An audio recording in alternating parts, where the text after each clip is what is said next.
এইভাবে রুই মাছের ঝোল যে একবার বানাবে, মা কসম বলছি, যে পরিবেশন করছে তার জন্য কিন্তু আবারও ভাত বসাতে হবে। প্রথমেই রুই মাছের পিসগুলোকে ভালো করে নুন হলুদটা লাগিয়ে নিলাম। এবার কড়াইতে কিন্তু তেল দিয়ে দিতে হবে। তেল দিয়ে ভালো করে পটলগুলোকে আগেই ভেজে তুলে নেব। পটল ভাজবার সময় সামান্য নুন আর হলুদটা দিতে একদম ভুলবেন না। পটল ভাজা হয়ে গেল, এবার পাত্রে তুলে নিচ্ছি। এবার বলুন, রুই মাছে একটু আলু চলবে? তাহলে এইভাবে আলুগুলোকে কেটে নিয়ে সেম তেলেই আলুটা আবারও 2 থেকে 3 মিনিট ভেজে নিন, সামান্য হলুদ আর নুন দিয়ে। আলু ভাজাভাজি হয়ে গেল, আর এদিকে গায়ে হলুদ লাগানো মাছগুলোকে ভেজে নিচ্ছি। এবার মাছগুলোকেও দুপিঠ ভালো করে ভেজে একটা পাত্রে তুলে নিন। দুপিঠটা কিন্তু ভালো করেই ভাজতে হবে। এবার মাছ ভাজা কমপ্লিট।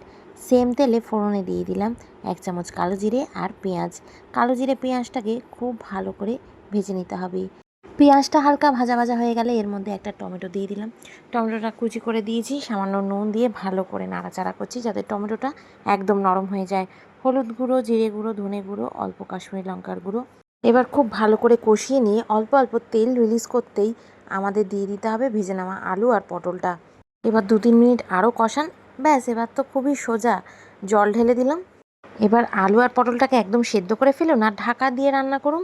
আর মাছগুলোকে দিয়ে দিন আর সামান্য পরিমাণে নুন দিয়ে দিন। মাছ দিয়ে 2-3 মিনিট ভালো করে ফুটিয়ে নিয়ে নাড়াচাড়া করে ঢাকা দিয়ে ফ্লেভার হওয়ার জন্য 3-4টে কাঁচা লঙ্কা দিয়ে ব্যাস নামিয়ে ফেলুন। এবার নামানোর আগে ধনেপাতা ছড়িয়ে নামিয়ে নিন। খালি একটাই রিকোয়েস্ট করব, এইভাবে একবার বানিয়ে দেখুন। গরম ভাতের সাথে একদম দৌড়ে দৌড়ে যাবে। যেদিনই বানাবেন সবাই দেখবেন প্রাণ ভরে খাবে।